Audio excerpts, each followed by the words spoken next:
Welcome to all of you. We switch to English for the second part of the afternoon. And we're going to talk we will be addressed by Ching-ling Wang about the great gift to the Rijksmuseum of fans. And we move now from Japan to Taiwan. And we welcome the artist Yi-Tsai. And Ching-ling Wang will tell us about this lovely gift of the wonderful fans in many styles. And after that talk, there will be a demonstration in the hall by Yi-Tsai how he works on the fans. So don't miss it. Don't walk away. And then after that, of course, you go to the pavilion, our Asian pavilion, to look at both the wonderful prints, the gift from Elise Wessels, and the beautiful fans that are exhibited there too. So, now, I welcome Ching-ling Wang.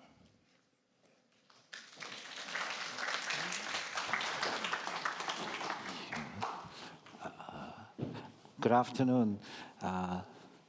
Today, my subject, elegant article in sleeves, Yi-Tsai's painting and calligraphy on folding fans. So, speaking of folding fans, so 折扇, many people think it is Chinese, but it is actually not. So the folding fan came to China as early as the 10th to 11th century from Japan through Korea. So their popularity in these regions of East Asia, namely China, Japan, and Korea, contributed significantly to the shaping of the vivid culture of the use of the folding fan. Hence, the folding fan is also seen as the pronoun of the East Asian culture in the later periods. And so now on the slides, we see a Dunhuang silk painting depicting a 10,000 armed Avalokiteshvara. And if we look carefully, in one of his hands, there's a folding fan holding. And this is the earliest, well, if you cannot find it, yeah. So this example is this Dunhuang silk painting is dated to 971, and it is the existing earliest Chinese example of folding fans. And historical record is the earliest record of folding fan is a record in history of Qing Dynasty in year 977. The Korean ambassadors and envoy brought 30 Japanese fans as a tribute gift to the Song court. The earliest folding fan is excavated in Japan in this one is dated in 8th century, and then the earliest folding fan is originally made from wood. And we can see how they bind it. Actually, this way of binding is still in use today. And so the wood fan were used in the court in the Heian period in Japan, and the paper fan, the paper folding fan, was invented based on the prototype of this. So the painted paper fans is a record also in the Chinese Northern Song Dynasty. Guo Ruoxu, in his 图画见文字 record of illustrations and paintings, has an entry documenting that he has once seen the Japanese painted folding fan that was brought by a Korean officer who visited China at this time. And on the slides, we see an early example of Japanese painted fan that is dated around 11th century.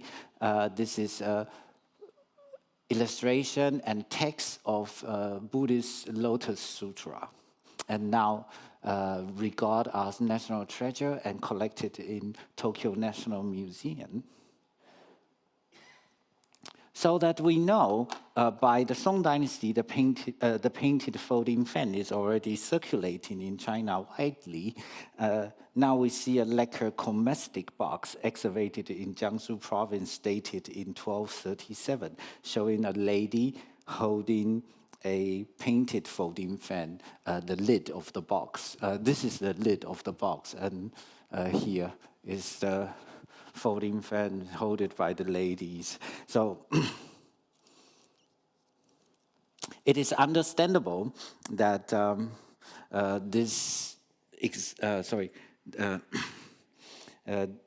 so some scholars using these examples and to say that this is the earliest example of Chinese making the folding fan, but this is still doubtful. But we can only say that we know by the Song Dynasty the folding fan is in use, but actually when it is in the the fashion of Japanese folding fan continues until the Ming Dynasty.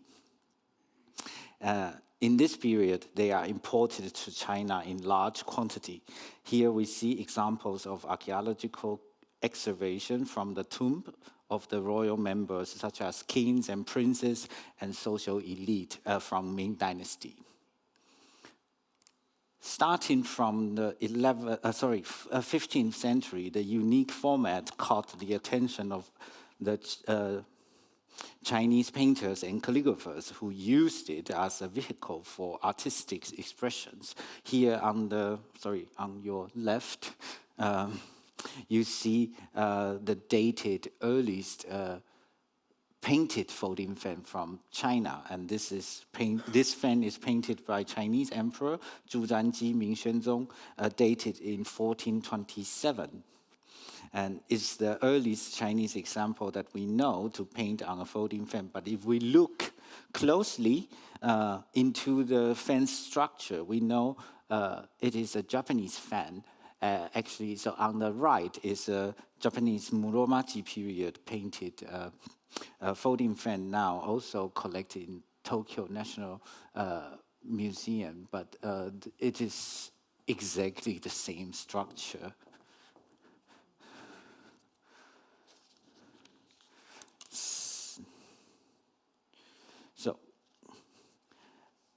During the Qing Dynasty, the folding fan and the fan-shaped painting become a cultural art appreciated by the literati elite and commoners alike. This art form is still alive in the contemporary society. So even the European missionary Matteo Lippa, when he came to China in the late 16th century, he also adopted this custom to use the fan as his accessory. And my talk, the title of my talk, "Elegant Articles in Sleeve," is actually response to this, because you would think, what is to do with the sleeve? In the Ming Dynasty, the scholar's robe is very loose. They have very wide sleeves. So when those fans were not holding in their hand, they were stored in the sleeves. This is why.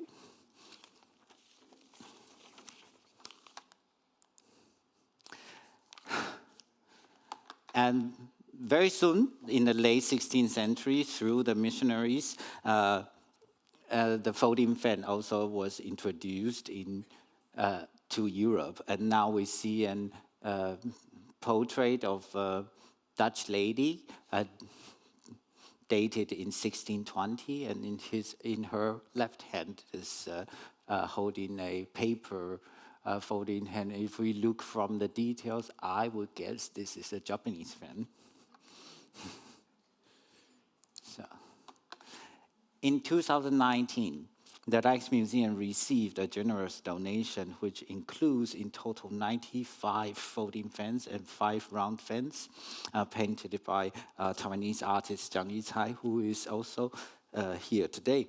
To celebrate this unique donation is a there is a special display of selected work from these exquisite fans held in the Asian Pavilion, featuring the theme of nature in 4 seasons. Nature has been a source of inspiration and subject matter in the art of East Asia throughout centuries. Painters and poets have developed entire anthologies that focused on nature and the seasons and used them as a way to explore the passage of time and human emotion. The exhibition is divided into 2 parts: to coherence the interest in nature and the changes of the 4 seasons. This display was put up last year in October, so we displayed the autumn and winter scenes. And next week we will change for another part for the exhibition, and that, namely, according to the time, it will be spring and summer. The other thing of the exhibition is the making of a painter in East Asia. Modeling and copying from ancient masters has been an important way for the East Asian painters to learn how to paint. So Yi-Tsai has dedicated himself in this traditional way of learning through copying and imitating the style of master painters throughout dynasties. He masters the skill and then establishing and creating his own individual style. Regarding to the collection of East Asian art in the Rijksmuseum and as well as the KVVAK's collection, painting occupies only a very tiny proportion. Among this group of fans, there are numerous works in style of historical Chinese master painters from 10th to 20th centuries. In the other world, it is the epitome of the development of Chinese painting history, which significantly filled the gap of the collection. Here is a little preview for the next week's change, the new display, which including a copy of the so-called the Mona Lisa of Chinese painting. Fan Kuan's Travelers Among the Streams and Mountains, Xishan Xingli Tu, now collected it in National Past Museum. The original is on the left, and on your right, you see a copy, a one-to-one copy made by the painter Yi-Tsai, which will also be put on the display next week. And I have to mention, he made this copy at his age of 20s. It's rather remarkable. So now let's look into his painted fans. So the master painter Fan Kuan of the Northern Song Dynasty is famous for his so-called monumental landscape compositions in the enormous format of a hanging scroll painting. To depict mountains and rocks, he used raindrop-shaped dots. In this fan is a copy of one of the painting attributed to Fan Kuan named a solitary temple in snowy mountains, Xueshan Xiaoshi. Now in the collection of National Past Museum is a huge hanging scroll that is which measures 182 centimeter in length and 108 in width. And Yi-Tsai transposes Fan Kuan's monumental landscape onto a small fan. He also wields the same brushwork as the masters. On the back of the fan is a calligraphical work by artist friend, also responding to the painting subject of the front. This painting depicts literati sitting restfully in a pavilion viewing swimming fish on a sunny, snowing day, and the style reminds the viewer of the painting of the master painter Ma Yuan from the Southern Song Dynasty. And here on your left, you see a painting of Ma Yuan. The painter Ma Yuan is known for his one-corner compositions.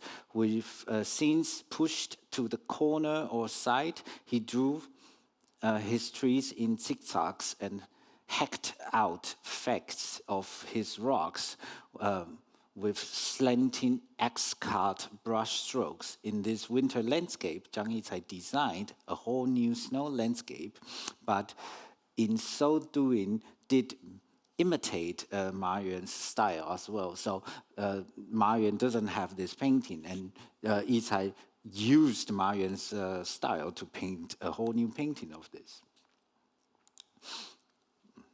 This landscape is executed in bright and brilliant colors. The red autumn leaves contrast with various shades of the blue and green. This particular method of using colors is the trademark of the old master Lan Yin from the 17th century. Imitating Lan Yin's painting's method and style, Yi-Tsai here creates a painting with new composition to engage a dialogue with the old masters.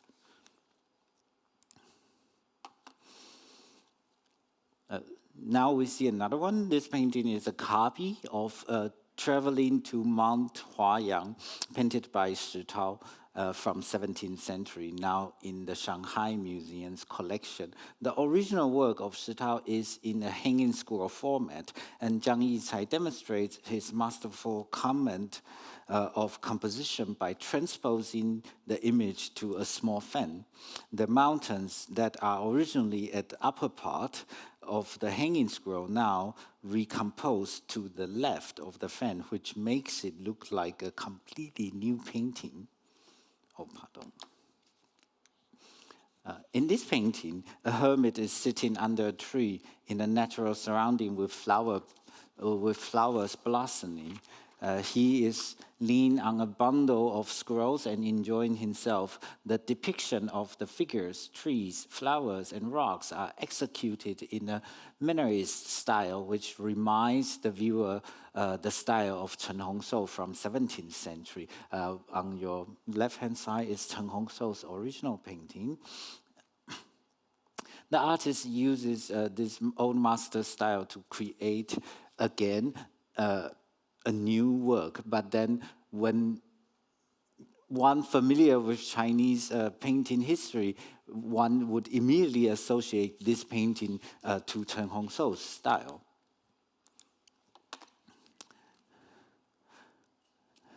The artist so on this fan, the artist appropriates the so-called boneless method, so 墨骨法, namely using only ink and color washes to depict objects rather than outlines. And on this fan, chrysanthemums are painted on both sides of the fan, in colors on one side and in monochrome ink on the other. And this boneless method was the trademark of the Qing Dynasty painter Yun Shouping, and here we can see how the style coming from. And sometimes Jiang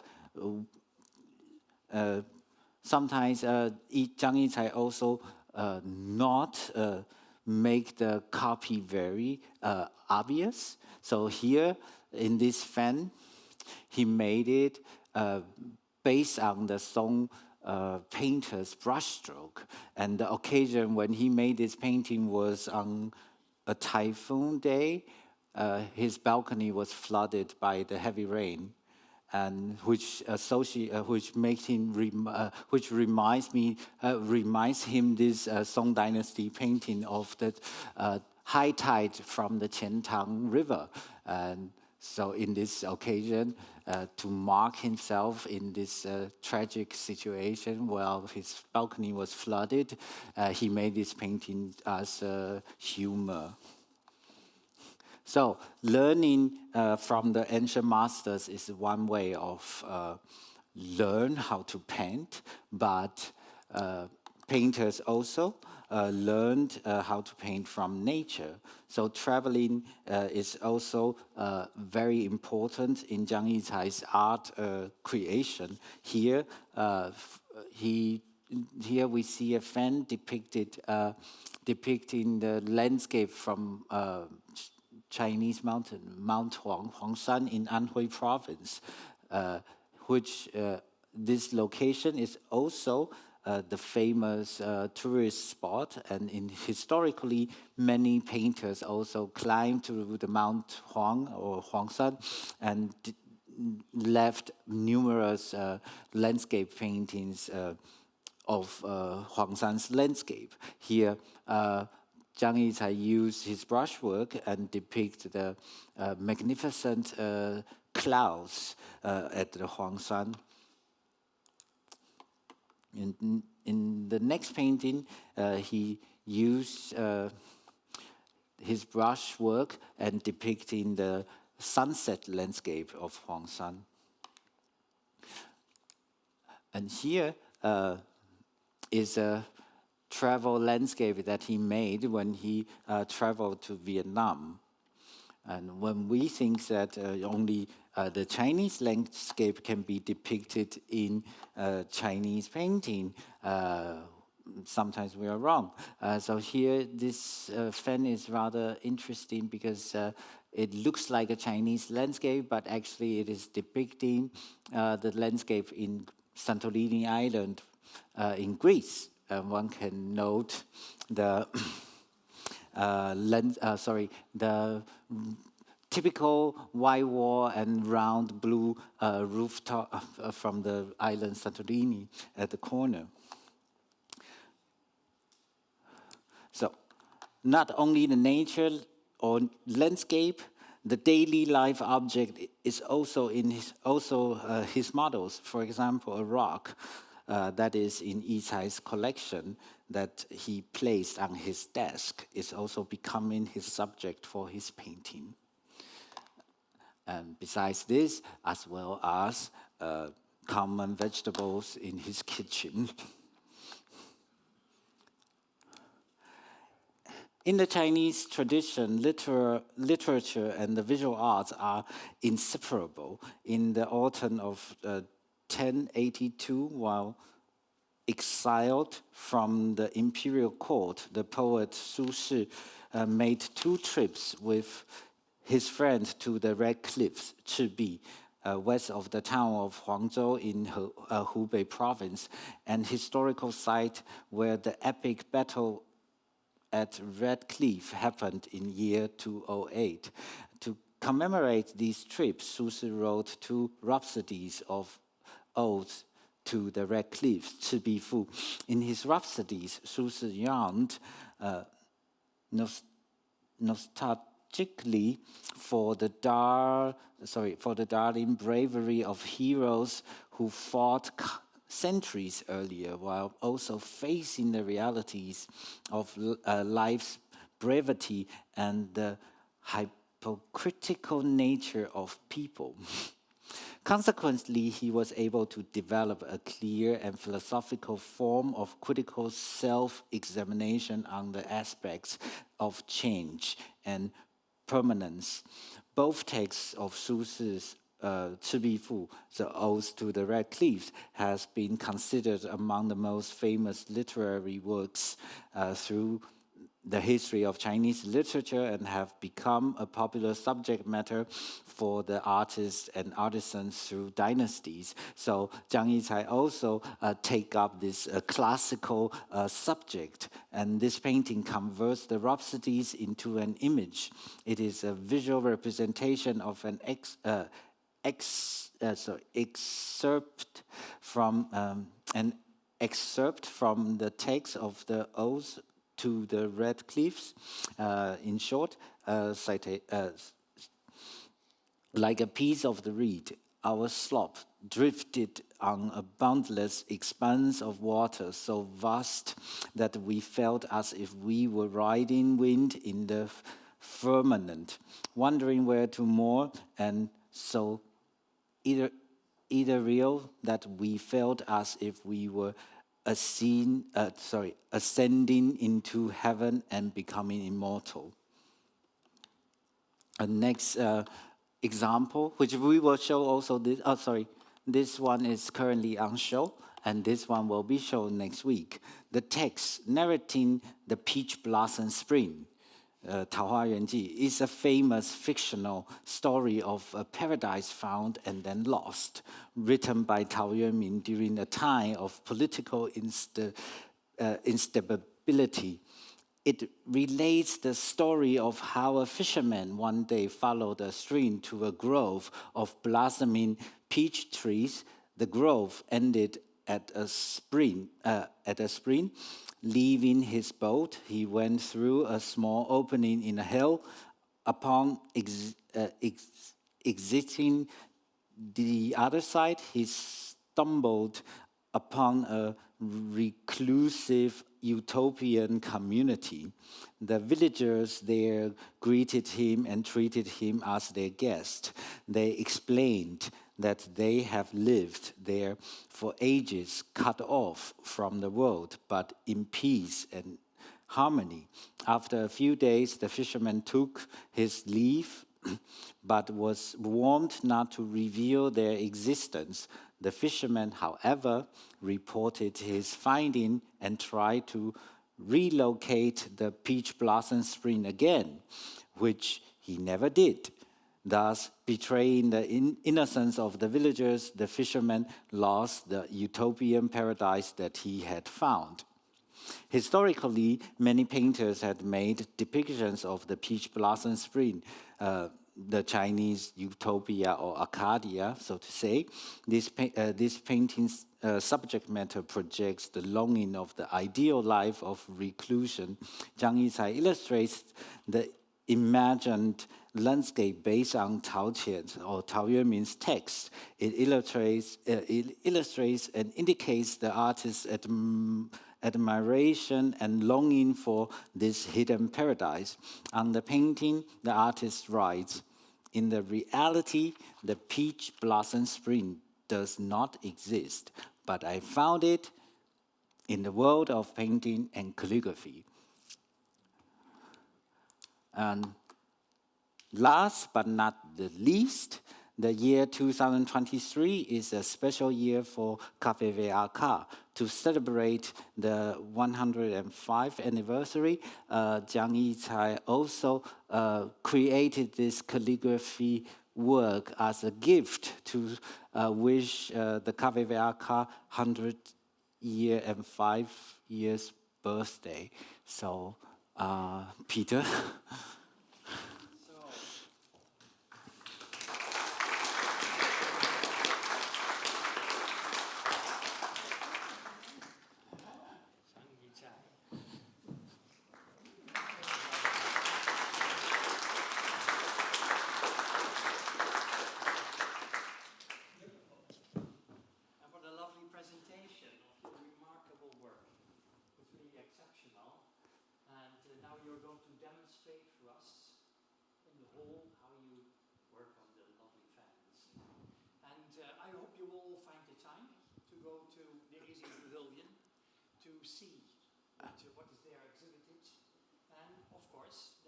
Again, because then there's a change. And there will be next series to be seen.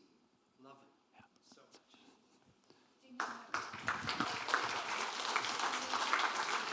much.